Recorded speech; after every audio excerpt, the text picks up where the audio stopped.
Yo, what's good, YouTube? This is Jay from TNJ, and welcome to the CTU Lions Dynasty. We are riding a 7-game win streak coming into this matchup versus Iowa State, who is 4-1 in conference play. This could decide who is first place in our division. Last year we finished third behind West Virginia in TCU, and now we have a shot if we keep winning at the Big 12 title, at least the title game. We do have a couple of award semifinalists, including Smoke Wyatt, who is number 1 for the Bednarik. But how about quarterback BJ Johnson, former CTU quarterback? He is first in the O'Brien and the Walker Award. So very, very interesting. But he also has one of the best receivers to throw to in the nation in Marcus Chandler, 17 touchdowns. 1,400 yards, and he still has 4 games to go. He's having a remarkable season. Also, Billy Johns is leading in the Guy Award as well for the best punter. And we can just look at the rankings around the Big 12. David Potter is actually third in passing in the conference, 15 touchdowns, 3 interceptions. That's a pretty good ratio. Antonio Robinson from Cincinnati is 30 touchdowns, 2 interceptions. He is by far the best quarterback in the conference. Sam Davis leads the conference in rushing. We will go up against him today. He's run for over 1,100 yards. And Livenhauser has 9 touchdowns. He's not even close to the top in yards. He only has 527 on the ground. Our offensive line is kind of to contribute to that, because I think that we have lacked in that department probably the entire series so far. Our offensive line has never been really strong. It's never been our strong suit, so we definitely need to kind of develop guys there. Smoke Wyatt is actually one of the best leaders as far as the awards, but statistically it's not the best, so I'm not exactly sure how he is one of the top players as far as these defensive awards go. Maybe it's just because of his versatility and his impact, and we are a 7-1 team. I'm not really sure.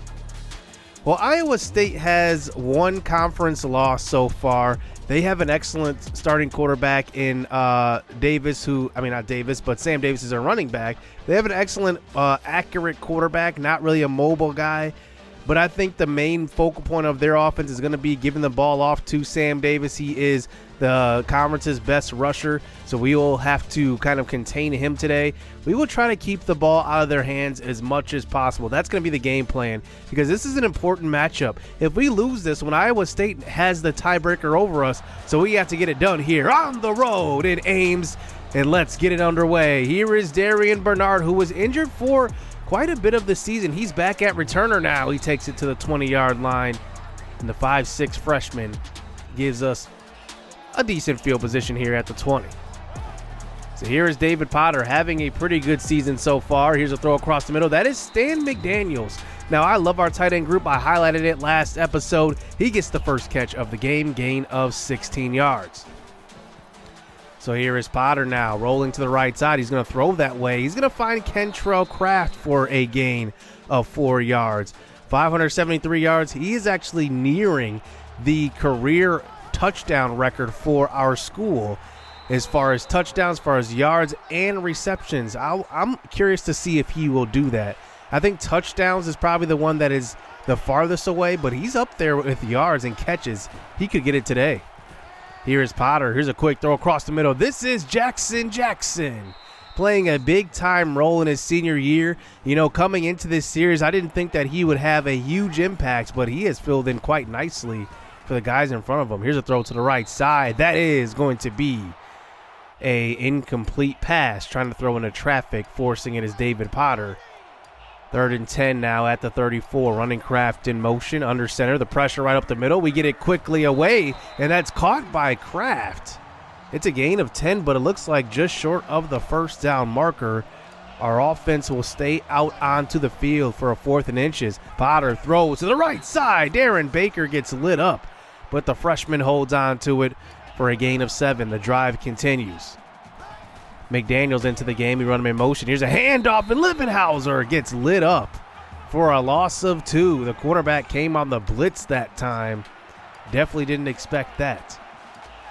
It's a 3rd and long, 3rd and 14 to be exact. Darien Bernard in the game. Here's a throw to the right side. It's Baker again, converting. His second catch of the game goes for 19. And now we're at the 1. First and goal, handoff. Livenhauser, make it number 10 on the year. It's a touchdown. And a good little drive right there to start off this game. We actually milk off a lot of time off that clock as well. So here is Sam Davis and Willis, the pocket passer. Davis gets the first carry of the game, and he gets stopped up the middle. Alec Robinson was there for the tackle, bringing it to a 2nd and 8. Here's another carry by Davis. Hits the hole hard, breaks through a couple of defenders, and Davis is off to the races. The conference's leading rusher goes for 73 yards. Now, Smokewine had him in the hole, but we had 2 defenders right there in Claw to win in Wilkins, and we cannot make the tackle. 7-7 now as that run busted it wide open here. Here's Bernard, though, on the return, and he's off to the races, to the 40, to the 30, and to the 20, and he eventually gets run down at about the 16-yard line, and he's going to be shaken up on that play. It looks like they're going to mark him here at about the 16, but a penalty flag brings us back to the 20. So here is Livenhauser on the counter play. He loses 4. He always starts slow to games. I don't know what it is. 2nd and 19. Potter, pressure, throws, and that's Mike Marone who is there for a gain of 5. We get a little bit of that yardage back. 3rd and 14. We're at the end of the first quarter already. Here's Potter throwing across the middle. This one's almost picked off. An athletic play right there. We tried to throw it above the defender, but a good athletic play gets some hands on it, and we do settle for 3. And now it is a 10-7 game. So here we go, back on defense. And running the option is Willis. He doesn't really run the football much, but he takes it himself for about a gain of 8. Interesting play call. It's interesting when these spread offenses try to run the option with these pocket passers. Here's a deep shot across the middle into double coverage. Knocked away. Wilkins was there along with Whitley Crew. And now here we go for a 3rd and 2.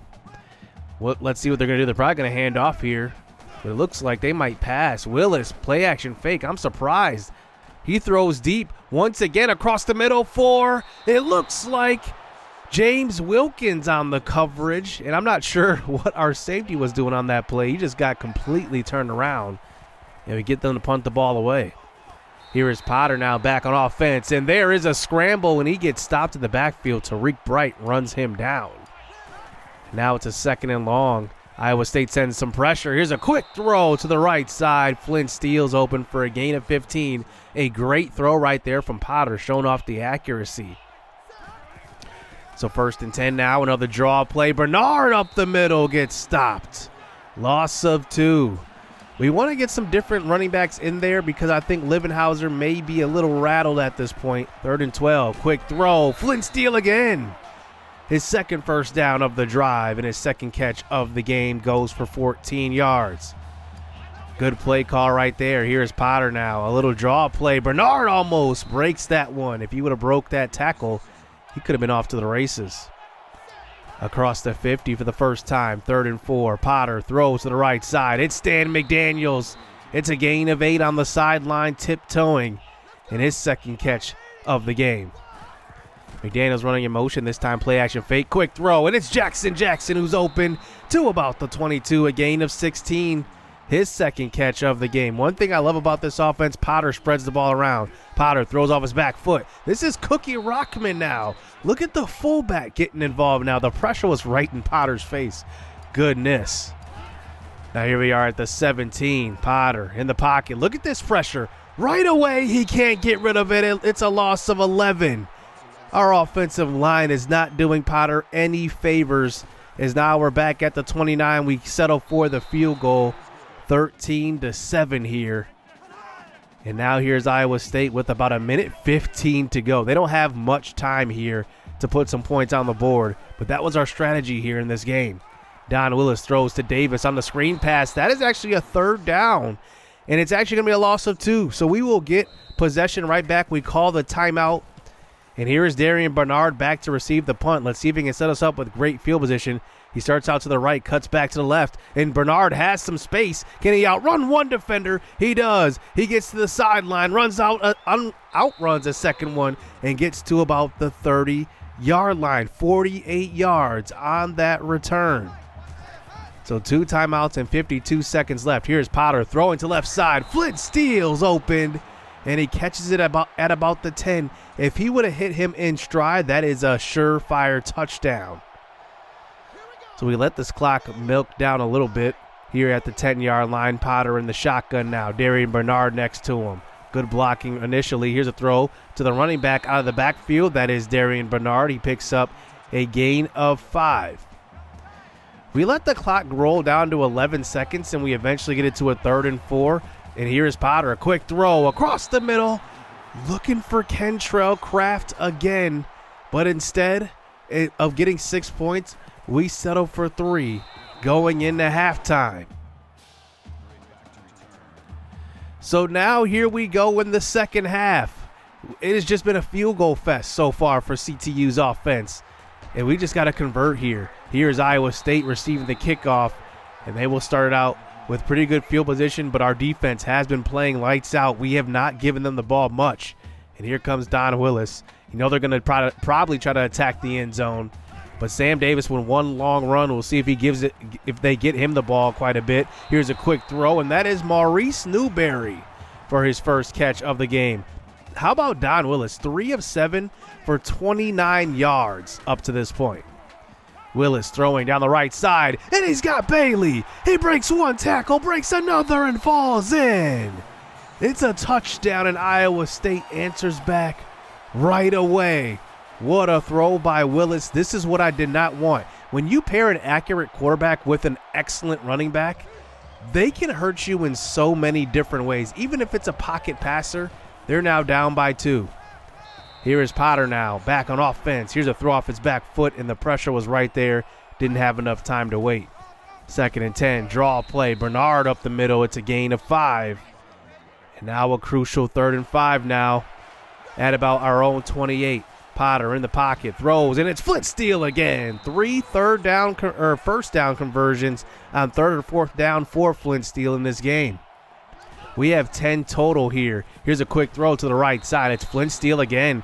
You know, Steele is starting to emerge as a pretty good slot receiver. It's something to keep your eye on here. So here is Potter under center. Another draw play. Bernard makes one man miss and picks up the 1st down. I like kind of the balance that Bernard kind of provides to the offense. Is definitely different than Livenhauser as he checks into the game. He runs up the middle. It's about a gain of 6. It looks like the offensive coordinator's game plan in the second half is kind of to run the ball a little more, as now we get it to about the 45. Potter rolls to the right and finds Marone for a little dump-off pass for a gain of 11. A nice long drive here. 7 plays for only 41 yards. This is looking like a double-digit drive play game. Here is a throw to the right side. That is going to be caught by Marone, and he picks up a gain of 8. As we get it to the 22, another handoff. Livenhauser, he gets absolutely lit up. He's still not over 1 yard. Incredible. 3rd and 1. Option keeper. Potter falls forward. It's a gain of 1. 10 plays on this drive. Just a long one. Just milking off the time. Here is a pitch play to left side. Good blocking that time. Livenhauser finally gets a long run. It's a gain of 11, his longest of the game. It puts him at 10 yards in the entire game. His 10th carry will be a counter play and another stop in the backfield. Our offensive line is just getting dominated at the line of scrimmage. Livenhauser cannot do a thing in this game. 3rd and 8 now. They send some pressure. Potter gets pushed out of the pocket. He tries to throw it, and he maybe had a guy open in the corner of the end zone. And it's going to fall to the ground. We settle for another field goal. So here is Sam Davis now. They give him another carry, and they have not given him the ball much. I'm surprised as his 3rd quarter is ending. Here is a pitch play out to left side on the option. Sam Davis breaks a tackle. He breaks another one and gets pushed out of bounds at about the 43-yard line. That one pushes him over 100 yards, but only 5 carries. Here is Willis now. Handoff to the fullback Jones, who gets stuffed in the middle, but he does pick up a gain of 7. As now this 4th quarter does begin. Down by 5 is Iowa State. They have actually played pretty well so far. But here's a throw across the middle. Wide open is Newberry. The crossing route freed his man open. And it's now a first down. They're inside of field goal range. Running Davis in motion. Here is another option. Willis breaks a tackle somehow and stays on his feet for another broken tackle. Taken down at the 6. The pocket passer, Don Willis, keeping it himself and just showing off some athleticism. Didn't see that coming. First and goal. Running Hayward in motion. Willis keeps it, breaks another tackle, but then gets stopped. What's up with Don Willis all of a sudden breaking all these tackles? Second and goal. Here is another option. He's going to keep it himself again. This time he's not getting away from Whitley Crew. And that one will be a loss of 1. Smoke Wyatt was also there. Big third down here. Third and goal. Willis is gassed at this point. In the pocket. Pressure right there. He breaks a sack in the pocket and gets rid of it. It's a touchdown to Maurice Newberry. 6 completions today. And he is on top by 3. Iowa State leads 22-19. So here's a throw to the right side. That is going to be caught. Kentrell Craft, and he gets to about the 49-yard line for the first down. 5 minutes to go. Bernard, he takes it up the middle, and that acceleration really makes a difference between Bernard and Livenhauser, as Bernard is the quicker back. So now across the 50, here's a toss play. Livenhauser could not pick up a block. Our blocking has been absolutely terrible today. 3rd and 1. Coming out with 4 wide receivers out onto the field. Potter rolls to the right side, just dumps it off to Frankie Law, the senior running back. We get to see all 3 every game. It's a first down. This clock continues to run now. 2.5 minutes to go. Here's a throw to the left side. Darren Baker had it in his hands, and he can't hold on, bringing it to a 3rd and 11. Here we go, Potter. Throwing across the middle. That one's caught. It's the senior Adrian Shields, who doesn't get much playing time, but he picks up the first down on that throw. So 1st and 10 now. Livenhauser trying to find some space, fighting forward. And I think the difference between Livenhauser and Bernard, though, is that Livenhauser does have that size and speed and power combination. Here, 2nd and 3. Quick throw across the middle. A risky throw to Flint Steele, but another first down conversion for him. He's got 6 for 79 today. Under a minute to go. Now at the 4. Potter pitches out to the right side. Livenhauser just trying to get anything today, and he has been stuffed. That's a loss of 1. 27 seconds to go. Here is Potter in the pocket. Rolls to the right side. There's a flag on the play, and he spins in for the touchdown. But this one could be coming back. But it won't. It's an offsides penalty on the defense. Brandon Stewart is lined up in the neutral zone, and Potter puts his team on his back here and runs it in 26-22.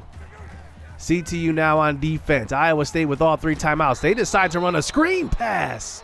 Sam Davis gets lit up by Smoke Wyatt. A loss of 2.